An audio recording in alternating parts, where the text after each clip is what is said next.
Is everyone hearing me clearly? Can I get a thumbs up in the chat, please?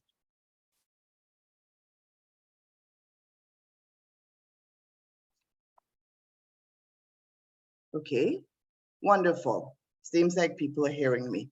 Okay, this webinar is going to be recorded so that it can be made available to participants on our Facebook page for future reference. Can I have the next slide, please?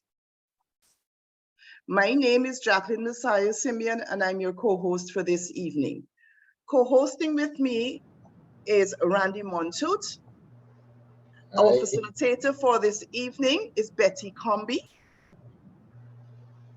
Our fourth member, Pearl Alcindor, has unfortunately double booked, but we hope that she will be joining us later in the evening. This first webinar, next slide please, will cover continuous improvement using the PDCA cycle. This approach, while it applies to project management, we hope that you will see tonight, can be applied to every sector of your life. Next slide, please. Of course, we would like to talk to you a little bit about our ground rules, and I'll start with the one at the bottom. Can we please be respectful to each other throughout this session? All microphones will be muted and will be unmuted during the Q&A session by the host. Throughout this session, if you have any questions or comments, please put them in the chat. They will be monitored by my co-host Randy and will be addressed as much as we can in the time span that we have. During the Q&A sessions, please remember to raise your hand so that you can be unmuted and given an opportunity to speak. When putting up a question, put a capital Q in front of it so we know that you're asking a question. Next slide, please. This session will cover an overview of the cycle. It will look at the inputs that you will need when you're planning. It will show you how you plan. And because of who Betty Comby is, and you will learn that from this webinar, she had to put up something about mac and cheese. That possibly is an indication that she's a foodie. Then, of course, it will be followed by our Q&A and a feedback session. And we welcome new members of this group, and we'll talk to you a little bit more about that towards the end of the session. At this stage, I'm going to hand you over to facilitator Betty Comby. Betty, floor is yours. Thank you so much, Jackie, and a special welcome to everybody who is on board. You will notice that you have been muted. However, during the questions segment, we will unmute you once you raise your hand if you want to talk to us. Okay, and so this is supposed to be an interactive session in that there are activities for you to do as well. So get ready to type in the chat. That's what we're asking you to do. So of all the tools I've come across, I think without a doubt, this PDCA Plan, Do, Check, Act tool is one of the simplest, right? When you want a journey of improvement. And so this is what this session is going to be about. And there it is, the PDCA, or the Plan, Do, Check, Act cycle, continuous improvement cycle. You use this and you're generally on a journey of growth. And like Jacqueline says, this is applicable, and she mentioned project management, but this is applicable to every work activity. This is applicable to every system, right? And so when we look at within an organization, when you're managing an organization, this is applicable, yet it is applicable to every task within the organization. It's applicable to your home system, and it's applicable to every task in the home. So imagine taking this thing, which is about improvement, to lovemaking. You see my point there, Jackie? Of course, you have to go there now. People, you are going to learn. If you don't know, you will learn tonight. So Plan, Do, Check, Act. And again, we know, I mean, that's something they have told us. If you fail to plan, you plan to fail. There are different versions to this cycle. So for instance, you might also come across OPDCA, where the O is observe, then plan, do, check, and act. You might also come across PDSA, which is you plan, you do, you study, and you act, right? But the general thing, I think the more popular one, and this is also called the Deming cycle, is Plan, Do, Check, Act, which is the PDCA. These activities are not intended to be discrete. So for instance, while you're planning, you can be doing. And while you're doing, you're checking. And while you're checking, you're acting to improve. But it's just all of the activities must take place if you are managing any activities, any activity at all. Okay, so keep that in mind. PDCA, plan, do, check, act. And once you're doing that, you are improving. It's a very simple tool. Now, let's look at do and other words for do, synonyms of do. Instead of do, sometimes we say implement or execute. Not so, Jackie? With regard to, exactly, but it's do. It's basically you have a plan, now do it. Exactly. Now for check, we say monitor, we say measure, we say inspect, we say audit, we say assess, right? But it's checks, it's check. We say validate, we say verify. It's all checking, right? And when you check and you have accumulated all this data, then the whole idea is to use the data for you to improve, right? And that's why some people prefer the word S, the study, implying you not just check, but you also study the data. But the study, the data is necessary if you're going to act to improve. And the act to improve is just that you have so many options, so many things you can do, you know, to improve. And so basically that is what the PDCA cycle is about. And so let's go through it again. So the plan is about identifying your objectives, identifying your risk, identifying activities, information necessary, and other resources. Normally, when we plan, we tend to think mostly of resources, but you must remember that there's also information that you need. Information, what are the objectives? What are the needs and the expectations of the persons you're serving, right? What are the risks? What are the activities? And other information can come from standards, other information can come from lessons learned. All this is information you can use in your planning. Once you have the plan, you follow the plan. Then you check against the plan and you always act to improve. It cannot get simpler than that. Plan, do, check, and act. Whatever you're doing, make sure all these 4 activities are involved. And we're going right along, simple. So what is needed or what are the inputs when you're planning well? Well, let's categorize it into just 2 areas. Your inputs can be information or your inputs can be resources. Again, we have a tendency to just focus on just the resources, but the information is just as important, right? The right information for you to plan well.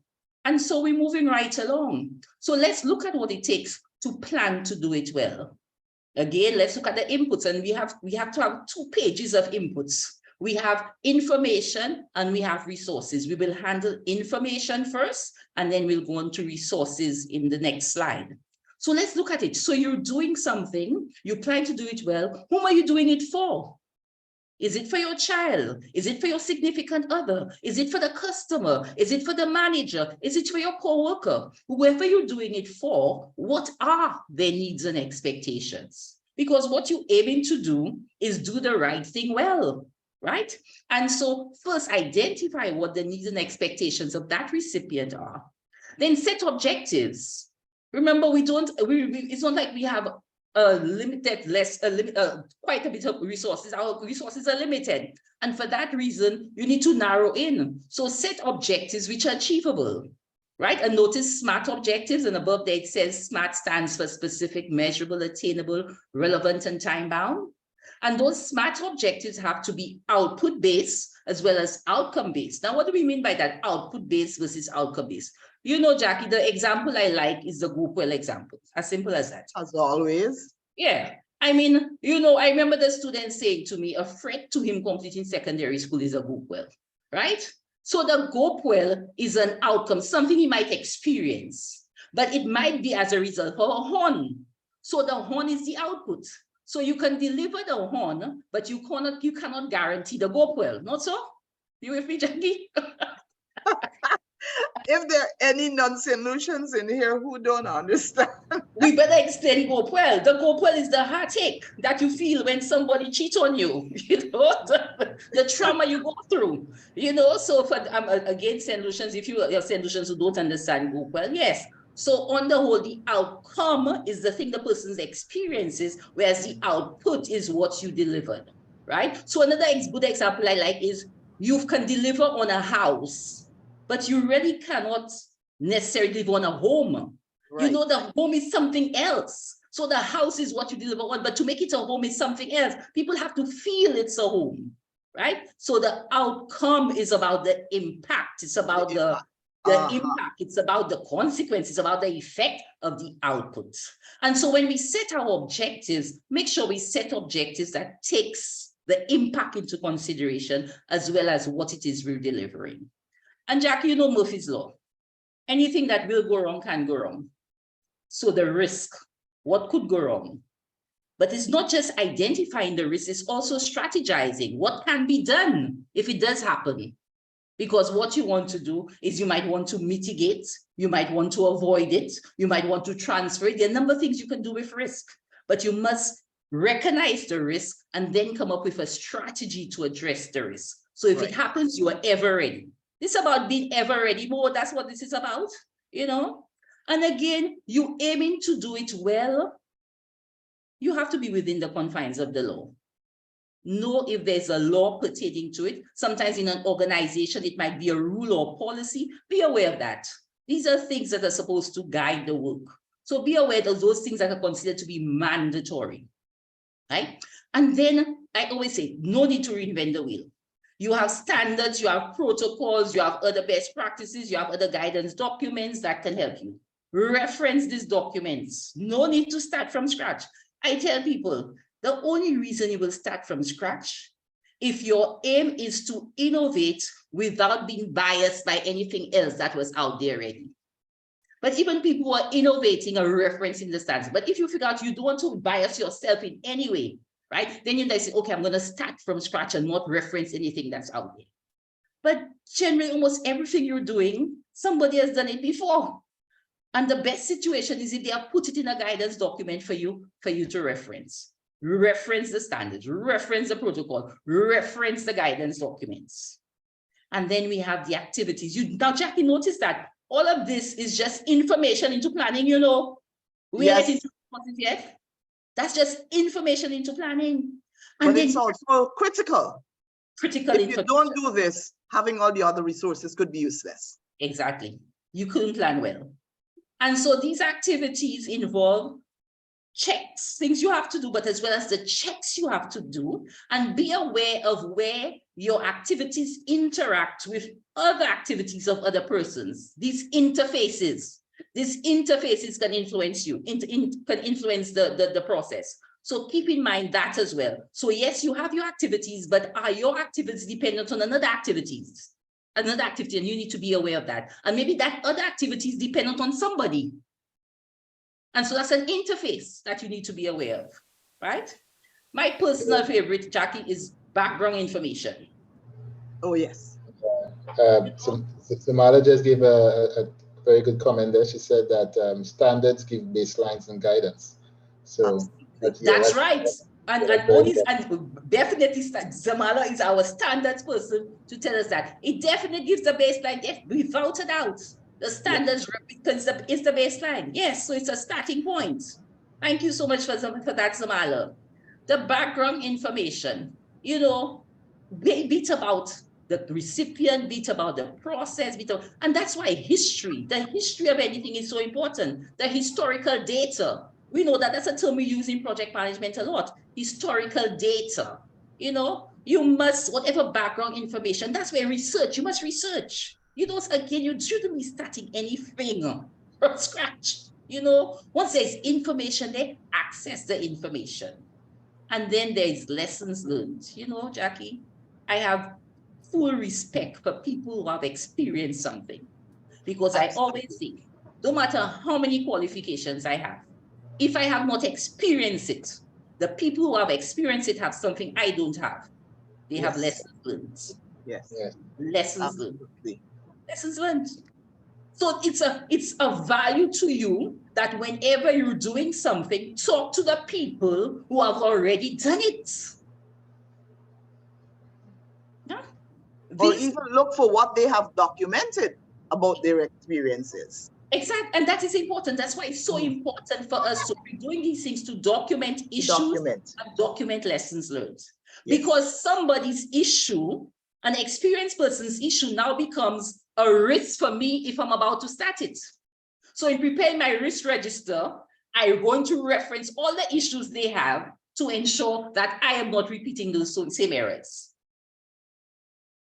And that's all we're talking about here is information, Jackie. Inputs as far as information. Any other comments from the chat, Randy, to guide us there? We can move on to resources. Yeah, we can move on to resources. Okay, so we're moving on to the next slide now, which is now part 2 of the inputs. And now we're looking at resources. And I like I like the 4 M's, the plus, the 2 T's and the E, Jackie. Notice that? Easy way to remember it. Easy way to remember it. Yep. Manpower in quotation marks because it's people, you know, your human resource. So what human resource you need, what materials you need, what machinery / equipment you need, what method, what's the procedure you're going to be using. That's the 4 M's. Then the 2 T's, and we must bring in technology into there because technology makes things more efficient, right? So bringing the tech, is there technology that you can use in there? Is there some software package you can use? And time. Time is a resource. Let's not forget that. Time is a resource. And what environment you need to be operating in. So now we go into resources, right? And people can probably come up with other things that come into your play as resource. But these are just some of the things that you just must take into consideration if you're planning to do it well. And we come in, yes, talk to me, Jackie. Technology, Betty, I think one of the things that we need to recognize about technology, that technology does not only refer to our modern technology as it exists today. As you do research and go into background, you start to hear about historical technologies for water mining, you know. There are technologies that existed long before we had this kind of technology that's electronic, and there are different categories of technology. So don't overlook historical technology as you do this as well. Point taken. Thank you so much for sharing that, Jackie. Point taken. Thank you so much for sharing that. And so for us, it's about keeping it simple. I think that's the one thing. We simple tools and we're keeping it simple. Now, we know for some of you might be professionals and you use it maybe in your operational management, your project management, right? But we have other people. We have other persons who are, we might have farmers, you have teachers, you have cooks, you have bakers, right? And we wanted to take an example that everybody can relate to. So we took a home example. And the home example we're looking at is just preparing. Just before you move on, Betty, just what a nice comment from the chat room here. From Omar Kombi, he said that it's also not just about technology, but also having technology literacy. So having that, being literate in technology is very important as well. Yes.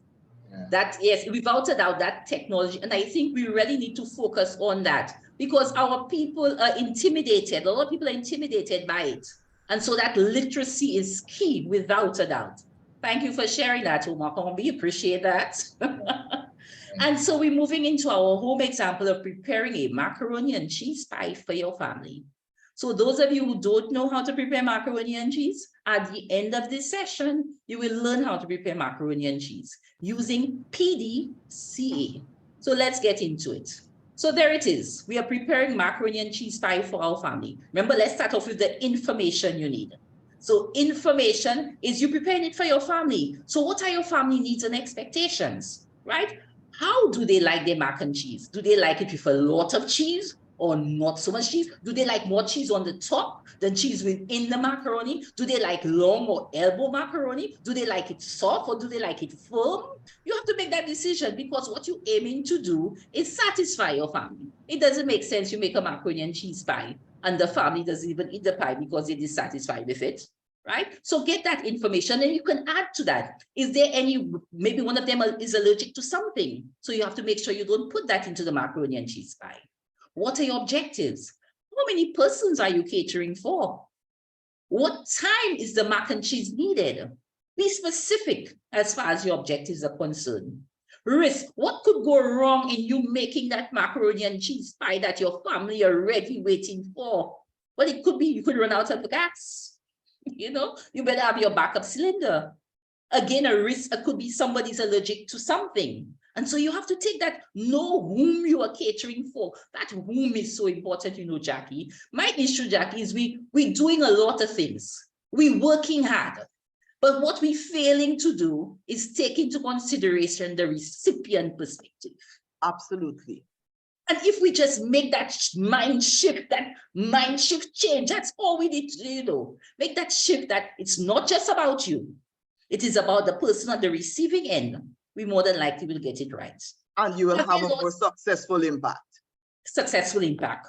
Are there laws applicable? Now, in the case of you making something for your family, they might have no applicable law. But if you were making it for sale, you know you would need a food vendor's certificate.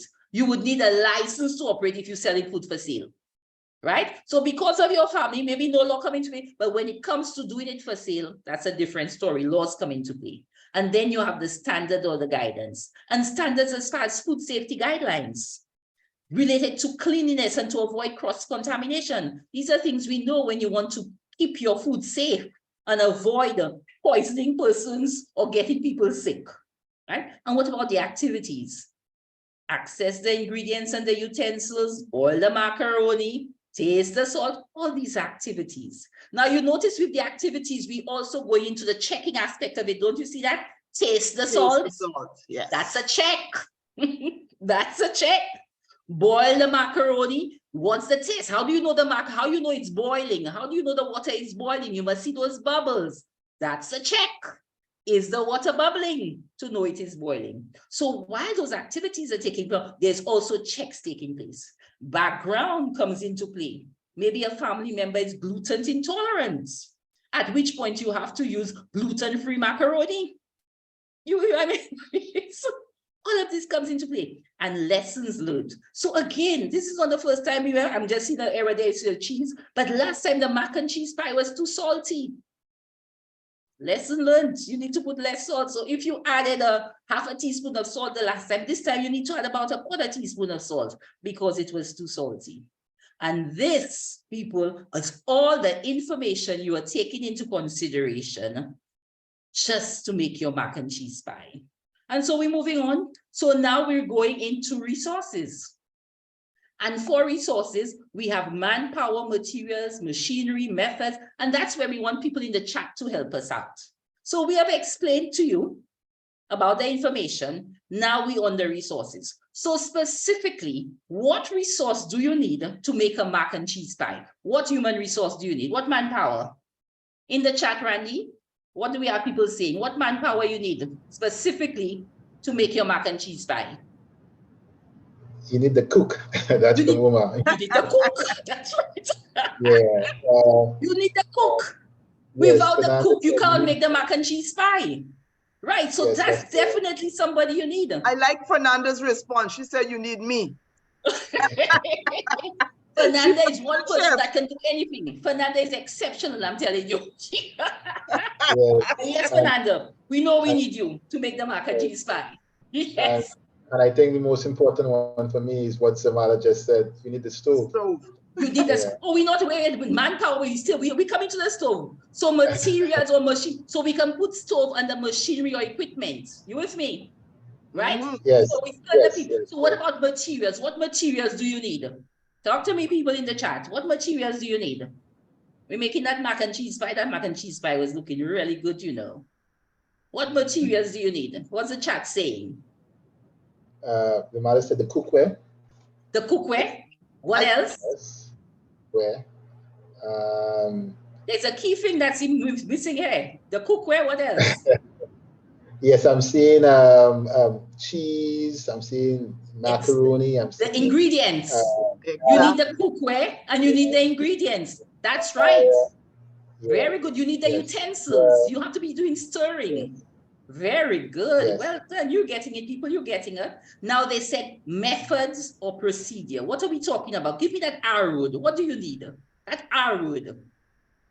What's that method? Oh, they put it in there. The recipe. The recipe. The recipe. You need the recipe. You see, you need a recipe, right? And then the recipe would give you information as to how much time it takes as well for it to stay maybe in the oven, but how much time it takes you to make the mac and cheese. Right? Because remember, you're starting from scratch with this mac and cheese. So you have to give it its oven time plus the time for preparation. Yes. So have an idea of how much time it takes. And what environment you need for this mac and cheese. I mean, are you going to make the mac and cheese where you have garbage all over? This is food. So tell me, what kind of environment you need for food? Who is answering us on this? Environment for food. Environment for food. What are other people saying? Anybody? What kind of environment you need when you're preparing food? We have Okay, sanitary, we have clean sanitary. countertop.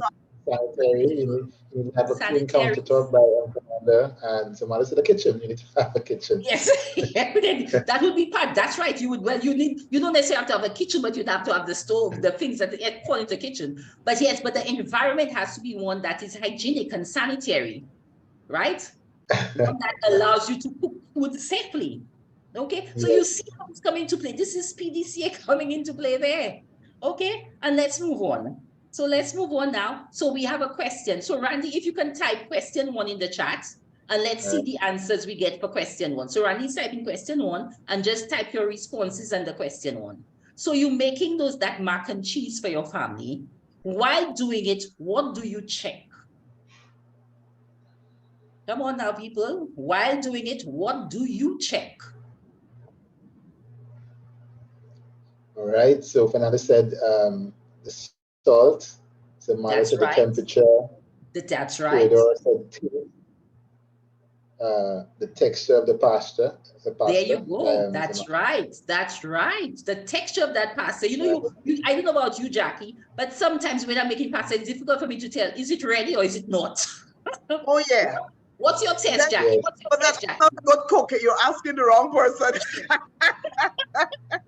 Fernanda is there. Fernanda, what's your check? What's your check for the pasta? How you know the pasta is ready? Is she there? Any other checks, Randy? Yes, you need to check all the ingredients. That's by that's right. Do a check of all these ingredients, that you have all the ingredients. Right. Ensure that's the boiling temperature of the water. Yes. Ensure that there's consistency in the cheese. There you go. And also, as James said, a taste test. A taste test. That's right. The taste test is not, because taste test is not just about salt alone, but taste is about, is it tasty? Does it have flavor? Yeah. You know, very good. Well done, Asha James. Well done. Any other checks we have? So can we move on to question 2, Randy? Right. So Fernanda just said, if you use a fork, if it breaks when it tries to split in half, it's ready. Okay. So if you use a fork and it breaks in half, then it's ready. We have a test that you can do for your pasta. There's Fernanda sharing that with us. Thank you so very much, Fernanda. A good thing we have this recorded, so that has been documented. At least I know how to cook pasta now. What exactly? Thank you so much. And let's go on. Randy, we're going on to question 2. Question 2. All right. And question says 2, it says, if your aim was to satisfy, which check must be done? Remember, this is mac and cheese for your family. Your aim is to satisfy, then which check must be done if your aim is to satisfy? Let's hear from the chat group. Question 2. If your aim is to satisfy your family, what check must be done? Nobody yet? Okay. Fernanda said the sous chef check. What check? Chef. A chef? I missed that one. Right? Chef. A sous chef? The sous chef check for the family to be satisfied. It's coming very quickly. Responses from the family by Dennis. Exactly. The response, so feedback. Yeah, that's getting the feedback. That's right. The feedback from the family, Fernanda. The feedback from the family doesn't matter if you have a sous chef or the sous chef or actual chef. The important thing is the family. The satisfaction is about the family. The family was the recipient. Let's focus on the recipient. Yeah. So you need to check with the family how well was the mac. Did they enjoy the mac and cheese? Right? We okay so far, Randy? Yeah. Theodore said that check if everybody eats all the pasta. So there you go. Another check is that everybody ate. If there's a whole lot of stuff, mac and cheese left over, more than likely they didn't enjoy it. So this is actually a visual check that you can do.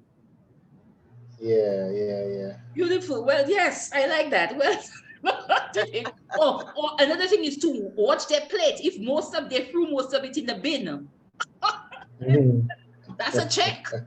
Did they leave most of it on their plate? Did they throw it into the bin? Telling you, that's a check to tell you. That's information coming to you as to how much you're satisfied with that mac and cheese. And then we have our final question before we open up for questions from everybody. And our final question 3 says, how can you improve the next time around? Question 3. How can you improve the next time around? All right, we got one from the chat already, from Dania. She said feedback. That's right. So acting on the feedback. It's not just receiving a feedback, but acting on the feedback is definitely improvement. Anybody else for how can you improve the next time around? Yeah. I'm also seeing from Theodora, paying attention to the comments, right? So yes, I guess yes. Yes, I agree. Pay attention to what they're saying. Yes, very important. Asha James said that feedback, especially from your child. Right? Yes, it's okay. Well, we're preparing it for a family, so we assume if you're of your so from the family, whoever is including your children, we assume your children is part of that family. So especially from your children, by all means, yes. Any other suggestions for how to improve the next time around? So the whole idea is to act on feedback. Any other thing that's different, Randy? Well, I see from Bernice, she said, pay for a chef to make a mac and cheese. So there you go. That's what she said. That is where that's where we have to bring in the shoe set. There you go. If it's a case of you realize your family was not satisfied, then that's another way to improve, is to actually pay for somebody to prepare the mac and cheese for you. Or pay just somebody who's experiencing the mac and cheese. I missed that one, last one, Randy. Yeah, and Omar said get quicker at the preparation. There you go. That's I love that, because this is about improving efficiency as well. That's right. So you made a satisfactory mac and cheese pie, but if you can prepare it in less time and get those same good comments, that's definitely that's improvement. Well done, well done. And that's the thing about improving, is the different ways you can improve any process. You know, you can improve the process by reducing on the time, reducing on the resources, making it more satisfying to the person who is doing it, make it more satisfying to the person who is receiving it, right? Making less errors and less mistakes. All these are ways you can improve on a process. Thank you for sharing that with us, Omar. Definitely that went me on the journey of process improvement. Okay, at this point, Randy, I think we can go into questions from the panel. Yes, for questions from the chat. And so questions, you just raise your hand and we will unmute you. Randy will unmute you and we will answer your questions related to the PDCA cycle, which is you plan, you do, you check, and you act to improve. Again, these are not discrete activities, right? They are integrative, but you must be doing all of them if you're on a journey of improvement. So any questions? Do we have any questions from the chat? Any connection? Let's make the connection between this and other subject areas. So for instance, in the school system, and I don't know if we have anybody here from the school system. Oh yes, Zamala has a question. Beautiful. Let's take Zamala's question. Yes. Okay. So Randy's going to unmute you. Zamala, all yours. Yes. Thank you very much, Betty and Randy. I don't know if it's a question as much as I wanted to share. Using this example you gave, I always try to find opportunities to underscore the importance of standards. And one thing that struck in is what is needed is a recipe. Yes. And the recipe is the standard. It is that what gives you the guidelines, what tells you how it can be done. And you can work from there, improve, tweak it a bit, change it to make it work, but you have that standard. Yes. So I just wanted to baseline. Beautiful point you made there, Ms. Amala. Beautiful point. And generally, that is what we do, isn't it, Amala? When we prepare our procedures, we base our procedures on best practices, on protocols, on guidelines. That is right. Very important connection you're making there. Very important. To add to that, in real life, translating that into, the work that we do, sometimes there is no recipe. Sometimes the recipe is call your grandmother. How do you make mac and cheese? Yes. And in real life, sometimes it's to find out from somebody who's done it before, because it's not documented, it's not written. Yes.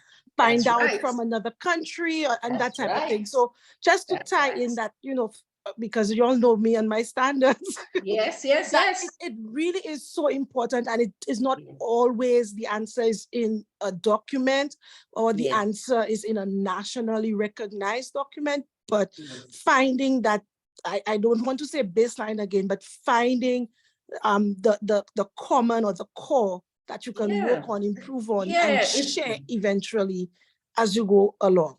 yeah, So it's that was finding my intervention. and a Thank you. very, very solid intervention. It's finding that guideline that's getting the results that you want. That's what it is. And somehow that I guideline like can come that. from your grandmother. Yeah, but I like what she's saying here in essence, document. Because if it isn't written someplace, you're gonna go call up somebody. You're depending on memory. When you do stuff, you start to document. That is historical information for the next person in the future. And we agree for that. And Jackie, you're right. You're right. But we're saying that in the event that it's That it doesn't documented, exist. it doesn't mean that it's not out there. Exactly. You know what I mean? And you know how Ask our some people questions. are.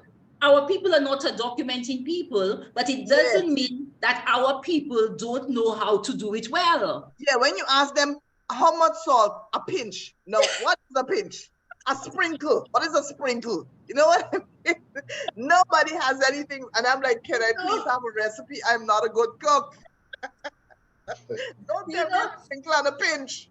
You know, Jackie, you know, I have been sharing this phrase that I heard attending a session that Agit Alliance for Green Innovation and Technology, and one of their guest speakers used the phrase connected leadership, which I like.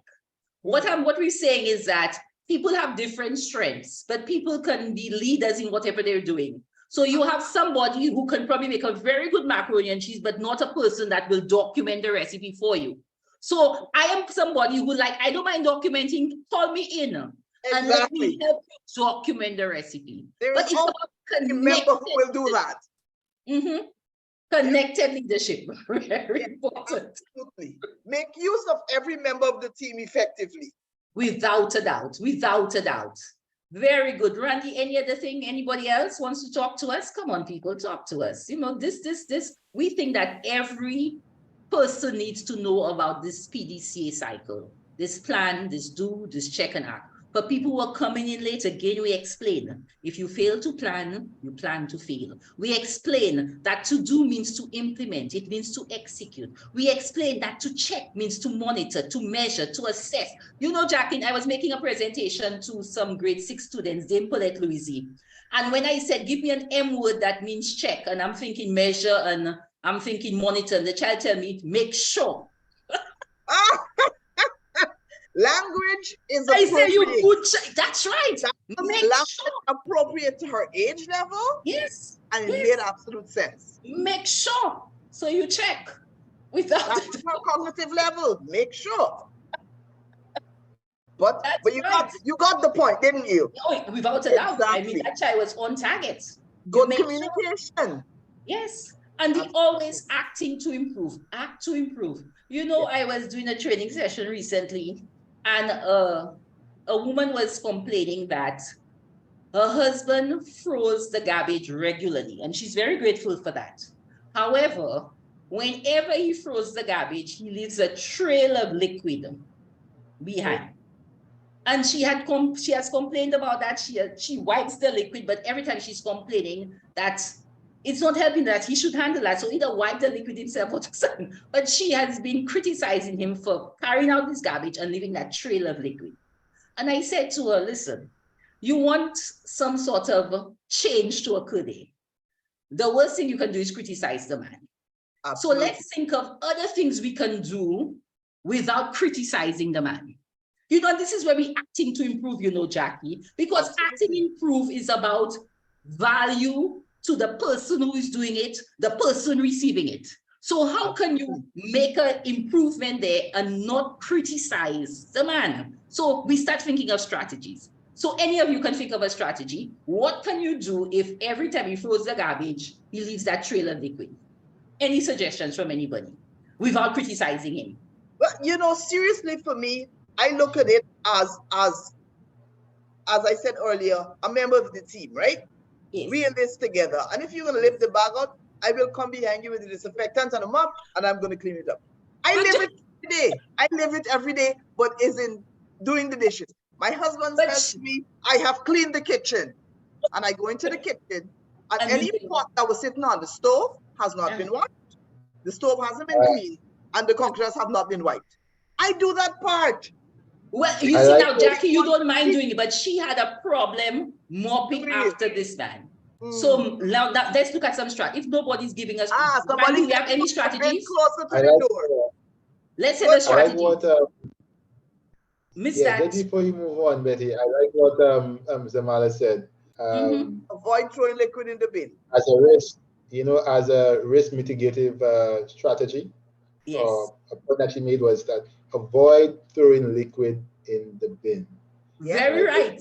And somebody said if you compost, because when you compost, you separate the liquid stuff from the dry stuff. So somebody actually said compost, very good. But the other thing is, why is the liquid coming out in the first place? So double the bag. Yes. That's another option. Another option is if he carries the bin with the bag. Yes. Right? And so you see what I'm saying is that there are always different strategies that we can employ. But the first thing I like Dernier Serrier Ellis. Let's hear what Dania says. Her husband too. I don't like it. What she says, her husband too? Through the husband too. Through the husband? Dania? Dania. You cannot throw the man. Again, like I say, improvement is about people feeling value, the person doing it and the person who is receiving it. And if the person doing it is just feeling criticism directed at them, that's not value. Okay, so sometimes we need to think outside the box when it comes to improvement. Very important. Any other questions? Any other comments from persons?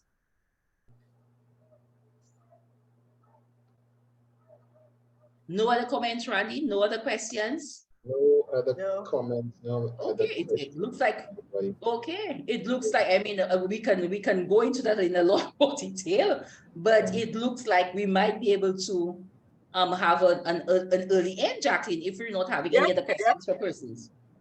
Okay. So at this point, Samala has a question. Yes, Samala.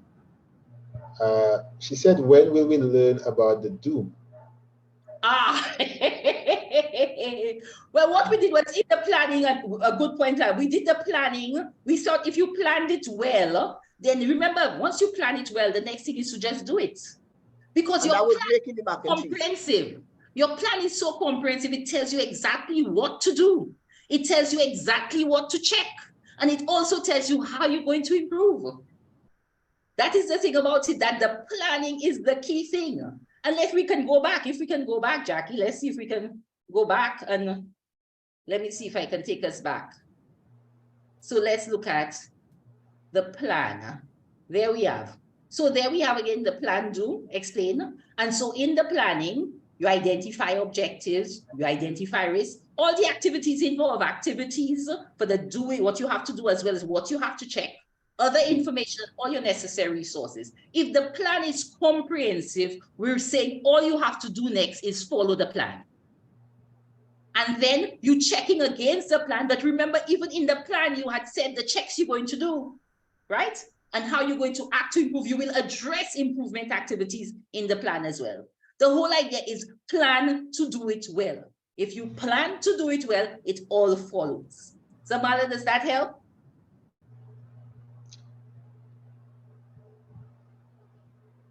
Any comments from Zamala? Okay, yeah. No, but we have a question in the chat from Asha James. Yes. She said, how do you make PDCA more intuitive to people who just don't get it? We were hoping that's what the whole idea is, and that's what we are trying to do there, is to show the value of this to anything you're interested in. You know, generally the way to get people interested in what you're saying is to listen to what they're interested in.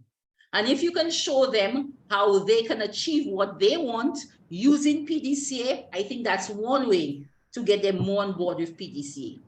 And this is the value and the beauty of this thing, is that it's applicable to anything anybody's doing. So I think that is what you need to do. If you're trying to share and spread the message of PDCA, is whatever these people are interested in, you have to show them how PDCA can help them do better, can help them improve. Yeah. Jackie, anything from you with regard to that response to Asha? I think for me, it is this. Mm-hmm. Whatever you're doing, if you think it through, this is not anything new. This was somebody actually pulling together how you go through any activity that you're doing. And you want to do it well. Together, come up with a graphic and a little more definitions. But really, yes, if you think about if you're cleaning your room, yes, you're going through stuff, you're checking what you don't, I'm going to clean my room, I'm going to get rid of what I don't need to make space for new things, or whatever the case may be. Mm-hmm. You went through that in your head, even if you don't write it. You had a plan. You went in there, you sorted. How was your checking and you're doing and you whatever.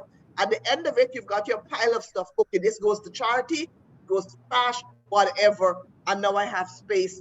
I can use my room differently. So it's not that it's a new thing. It is. That's right. People have recognized that we do this process, yes, and somebody has documented it. So really, yes, as you go through any activity, when you step into your office in the morning, you do, yes, this. Yes. When you get up as a homemaker, you do this. You just have not recognized that you are doing it.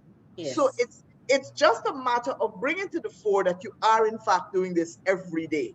You just never recognize that this is what it is. But the fancy project management people came along and put it in a graphic and put some definitions there and made it look like it's something new. It really isn't. Your grandmother did this and your great-grandmother did it. Yeah. It is there.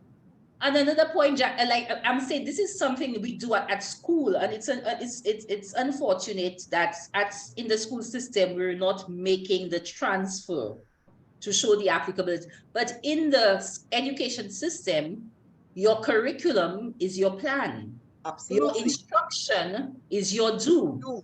Your assessment is your check. Your evaluation and your remediation is your acting to improve. Yes. In finance, your budget is your plan. Then you implement the budget. You do it, whatever the budget says. Then you do your checks based on your budget. Yes. And then you act to improve. In human resource, you see, we can think of every single area. I'm sure our participants, and it would be good because our participants are coming from different sectors. Yes. It would be good if they can show us how PDCA is applicable to their sector or how they have been using it in their particular profession. Anybody want to share that with us? So I gave the example of education. In project management, we say you plan, we say you implement or you execute, we say you monitor and you control, and then we say you close. Yes. Right? So you start, you plan, you implement or you execute, you monitor and you control, which is the checking and the acting to improve, and you close. That's project management. Yes. Right? And so talk to us, people. Talk to us. Tell us in your profession, show us PDCA in your profession.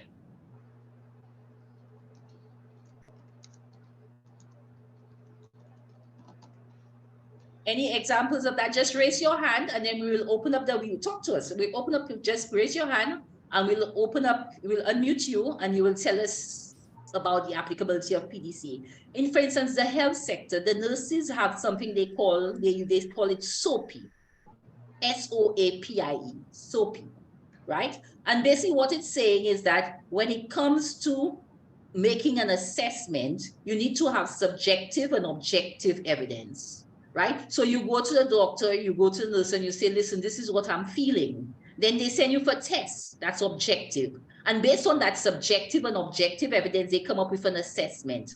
Now, PIE, you know right away what PIE is, right, Jackie? P is you prepare a plan, I is you implement the plan, and the E is you evaluate.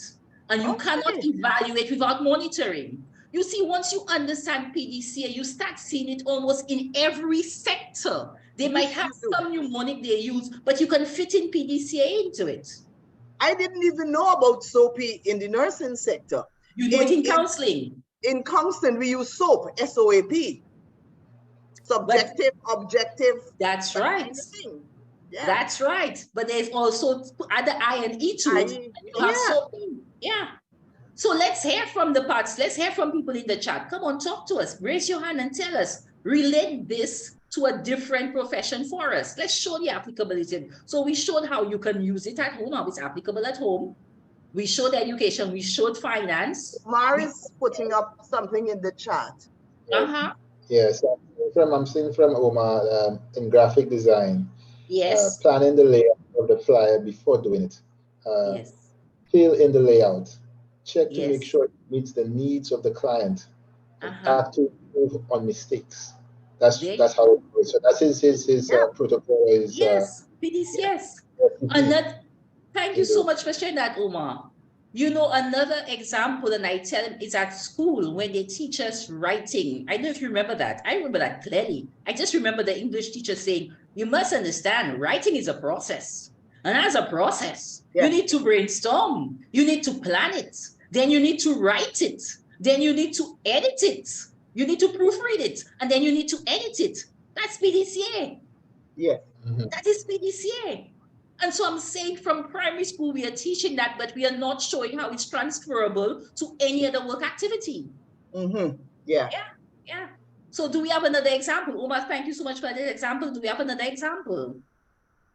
I mean, we know you guys are coming from, we have different professions. So another example of you using PDCA. Do we have HR people here? Do we have lawyers here? Do we have architects here? Do we have engineers here? All right. We have Fernanda raising a hand. Talk to us. Let's hear from Fernanda. Okay. Hi, everybody. I can apply, we applied PDCA to our work as DNA analysts. So if I can walk you through that. So our plan is by assessing the case scenario and the samples that we have to analyze. So planning what type of test as well as how we're going to sample them. Then the doing is starting the analysis, doing the first part is extraction where we remove the DNA from the cell. Then the checking is to check how much DNA, that's the quantitation part to find out, well, did we get any DNA from the sample? Did the extraction work basically? And then the acting acting to improve is deciding which are the best samples, which one that we were able to get good quantities from to move forward. There you go. PDCA coming into play. PDCA. I mean, I'm telling you, any of you, and I'm assuming people who are here are people on a growth. These people have a growth mindset, and anybody who has a growth mindset is using PDCA. You might not realize you're using PDCA, but you are using PDCA. And all we're asking you to share with us how you're using PDCA. Right. So we have one from Anthea. We have one from Anthea. Yes, talk to us. She has P for planning, production plan based on market demand. Plant the crop. C for check, monitor the crop, nutrition, pests, and diseases. That's and right. Apply fertilizer, pest control as required. That's right. That's right, for further control and yes, and acting to improve. That's right. Thank you for sharing that, Auntie. Yes. Yeah. And so what we're saying is now you need to share this. You need to share this tool. You need to share this tool with your children. And Jackie gave a very simple example of you cleaning the room. So the child is cleaning the room and you say, let's plan to clean the room. You know, let's do it. And then let's do the checks along the way. And how could we do it better the next time around? This is the value of this tool. This is the simplicity of this tool. And Jackie, I mean, you were telling us the example of you were doing a project where this is what was being promoted, the PDCA cycle. Yes. And I'm telling the international community. This was one of those intangibles in the sense that it wasn't quantitative work, it was qualitative work. This was gender mainstreaming. And this, I mean, PDCA was there, straight and simple, saying this is the approach that we use if we are going to mainstream gender into a policy. One of the foundation of a policy, a gender mainstream policy, is to bring about gender equality. So we are planning, this is what we need to do in order to have this happen. So we do all of that. Now we go and check, did it really do what we set out to do? What are people saying? How are they feeling about what we did? What then do we need to do so that the next time we do the same process, it serves the community better than we did the first time around? Well, so it is there. Yeah, and all of that has to be captured in the initial plan. Absolutely. That's right. That comprehensive planning is key. Exactly. What are the things you're looking for? That planning, it's like the materials and so on that you spoke about. What do you need if you are going to mainstream gender into a policy? That background document, the policy you're starting with. What are the gender needs? What is the equality that you're looking for? What exists? And what do you need to improve upon? All that has to be in your plan before you actually go now. And you're doing is, I am rewriting this policy so that it brings up to the fore what are the actions needed for there to be gender equality. So you do this plan. You use this plan, you write this policy, and you do an action plan to implement your policy. Then you check now, did we get the results we're looking for? Is there more equality? Are people feeling that they're being treated fairly? If they're not, what are the shortfalls in this policy that I now need to go back and address? So it was there. It was there. It was there. It was amazing. When I saw it yesterday, I'm like, it is coming. It's coming to the fore in every single thing. And like I said, we do it every day without thinking about it. We do it every day. Thank you for sharing that, Jackie. Do we have any other comments from any other person? Randy? I don't see anyone here, but I do have a comment though. Oh, well, before I go, I'm seeing one right now from Ashley James. She said, how do you make PDCA more intuitive? Oh, no, sorry. That's an old comment. You go down, Omar has a comment.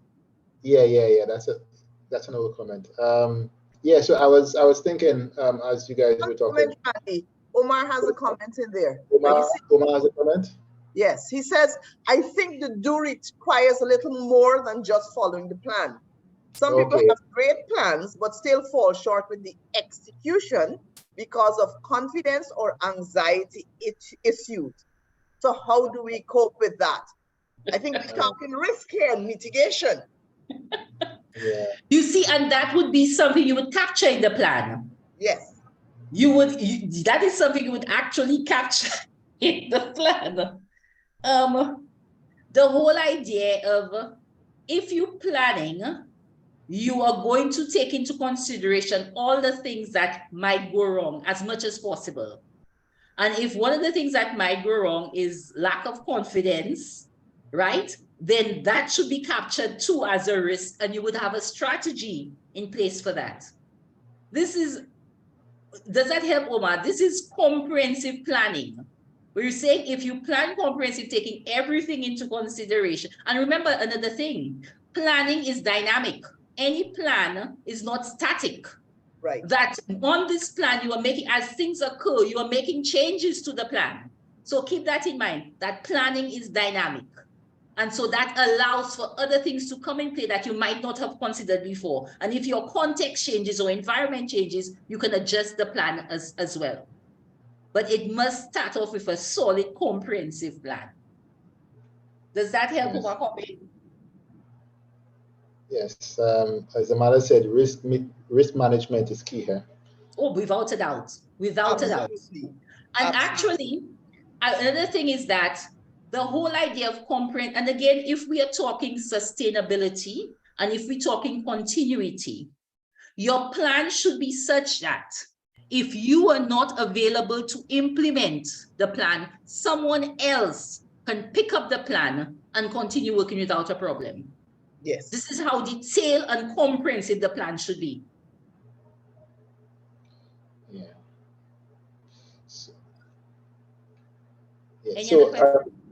So I have a question.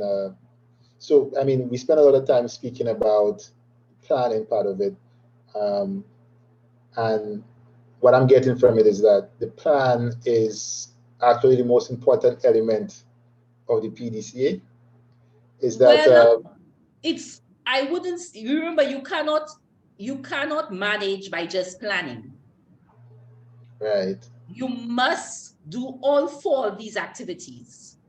But what we're saying is, you're in planning, you have to consider all those activities. You have to consider what's happening in doing, what's happening when you're checking, what's happening in acting to improve. Right. It's too many times we start off with a plan that's inadequate in the first place.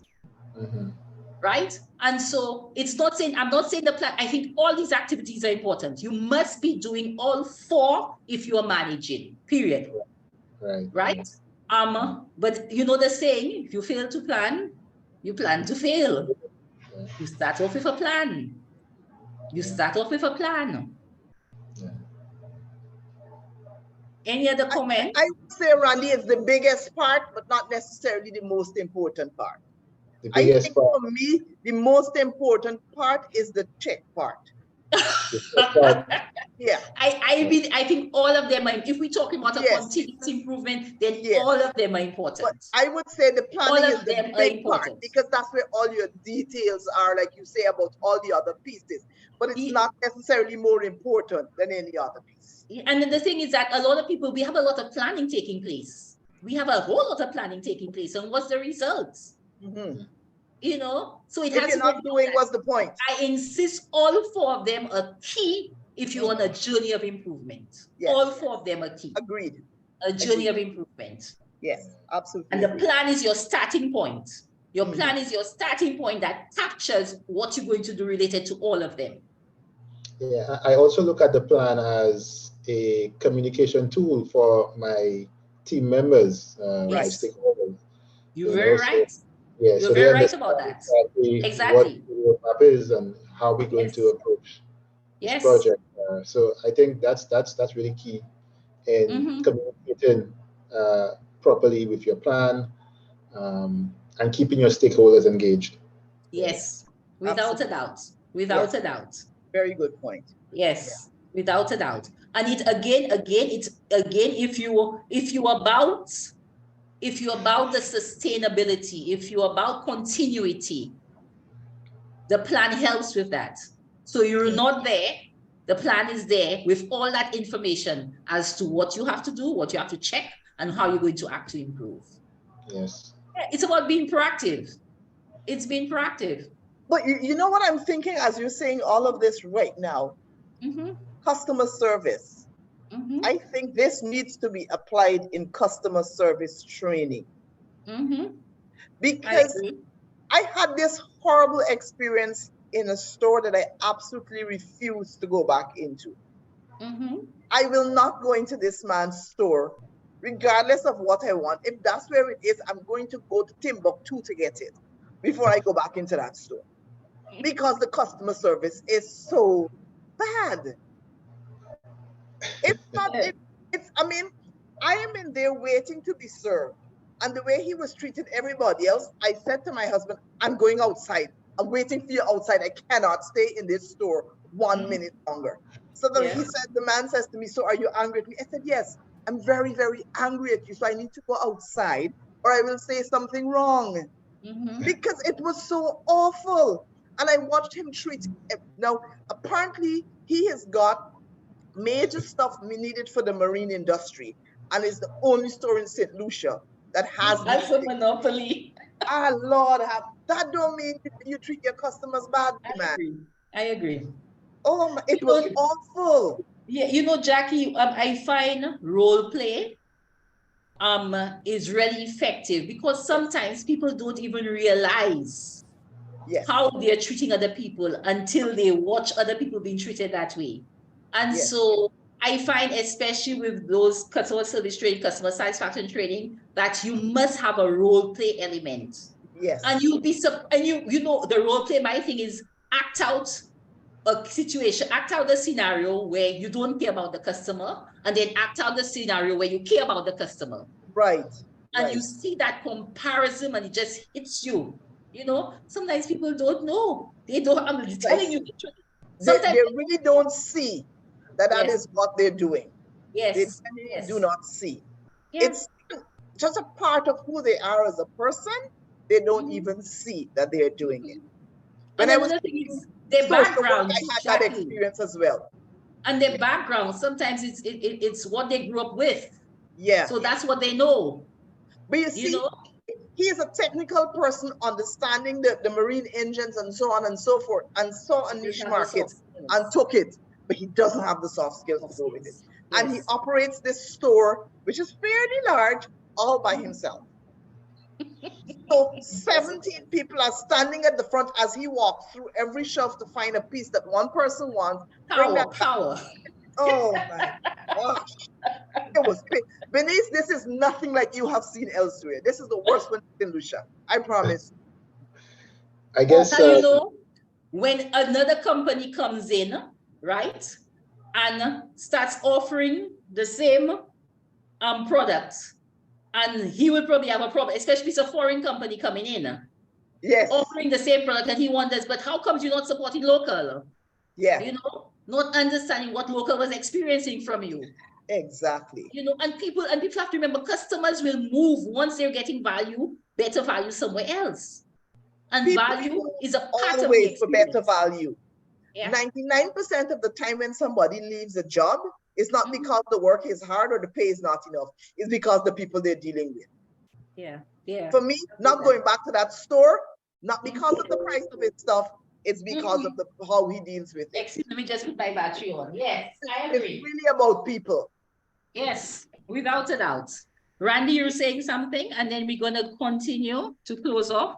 yeah, I was saying like usually people don't necessarily, I don't know if it's by nature, human nature, but to put themselves in the customer's shoes to see exactly how they would want to be treated if it was them, right? Mhm. And as you were doing the example about the mac and cheese, you wanted, I think one of the points was about getting the perspective or getting the information of your the person that you're Family serving, members.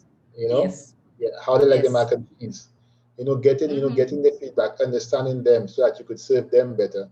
And I think, Yes. like somebody said in the chat, there half of solution stores, they don't have good customer service because they don't put themselves in the shoe of the customer. Yes. Absolutely. Yeah. Yes.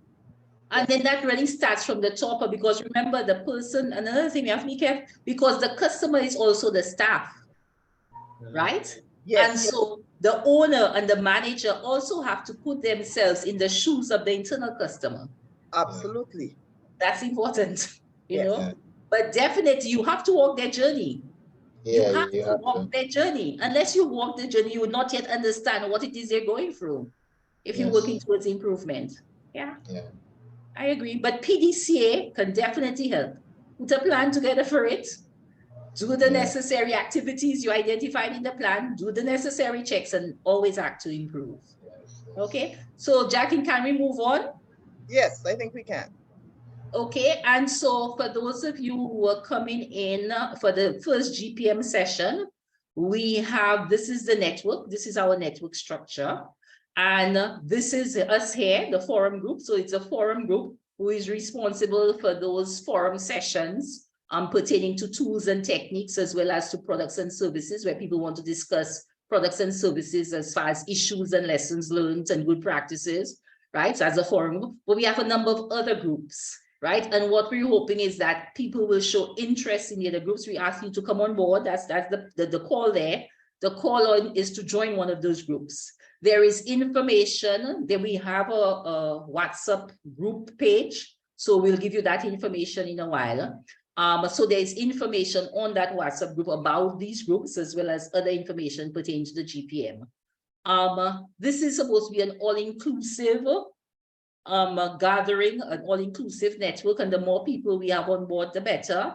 And so we're still looking for persons to show interest in these other groups. So if there's a group there that interests you, you can even put it in the chat right now, or go and do some further research on us. Look at our Facebook group page, and then send us a message to the GPM email. We'll give you our email as well, saying that you're interested in being a part of the group, and we are currently putting the database together for persons interested.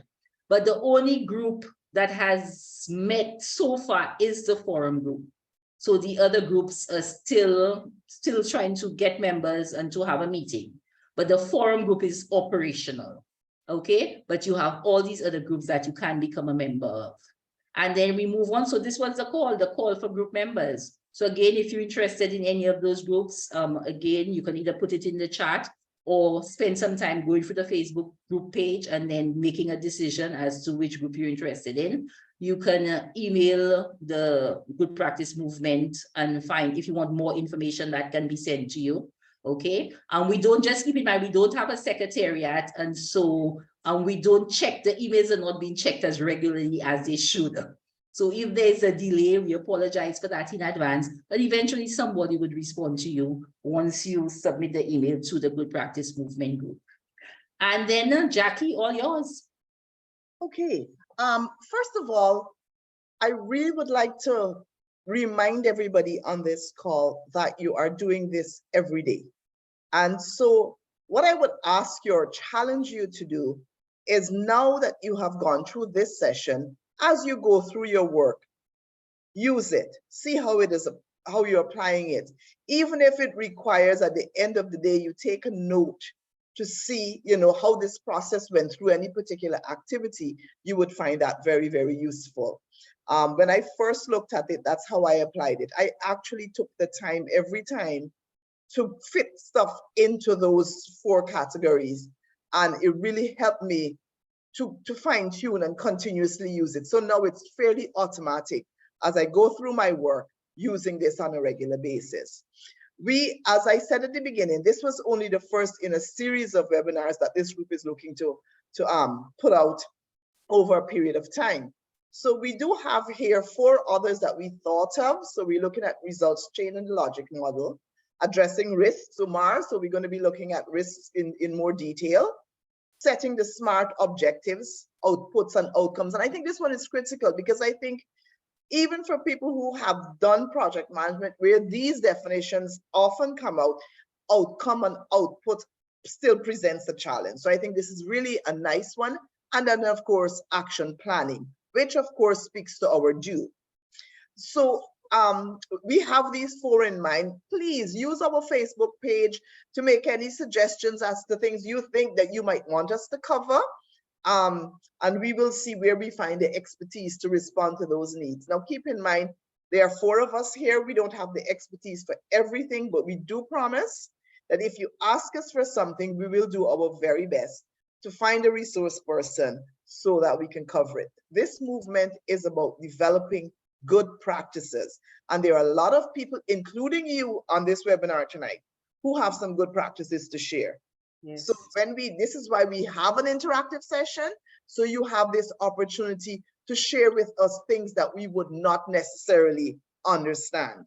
And so when you look at these, if you have any suggestions on anything that you want to put up into the chat right now, write it there. Otherwise, please use our Facebook page, make suggestions, and we will follow up as quickly as we can and plan these. When did we say, Betty, we were going to do these one per quarter or something like that? Well, we probably try to do, we have between 2023 and 2024. So we will probably try to do one more this year. No promise. So once we decide, we would advertise. But we cannot commit to having anything like monthly webinars. We all have other things that happen. As you can see, Pearl wasn't even able to join us tonight because I have 3 jobs. Betty is always doing 200 things. Randy has full-time work, but we will make every effort to at least give you a quarterly so that we continue to grow as a movement. Okay. Okay.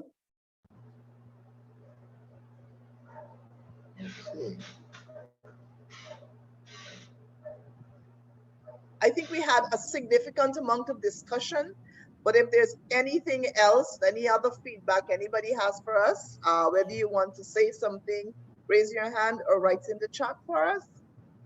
Remember, your feedback would help us as well.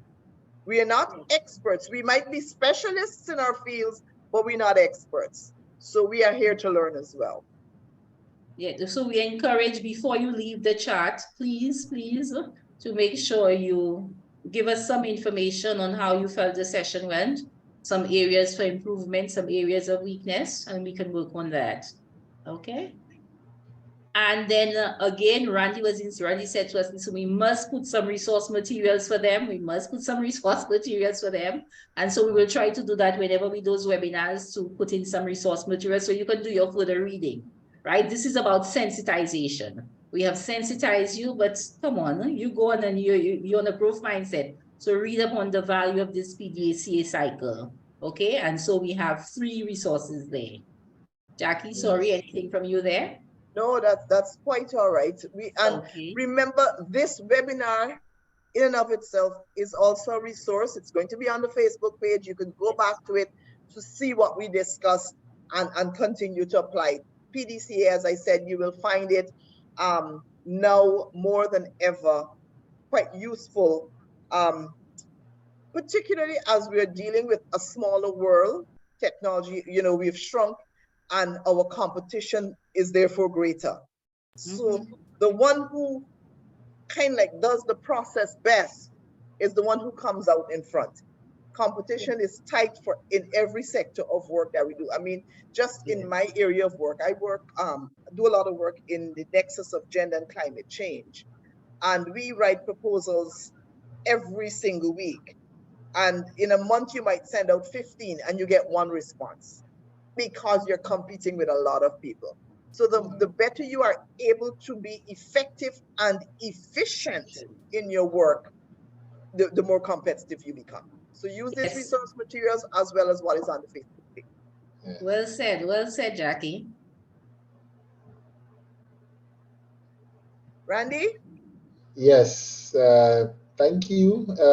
This is the Facebook group page and the email address. I see some comments from the chat here. Omar said, excellent presentation. Zamala said, thanks for the session. She's getting back involved and she's being invigorated by the session.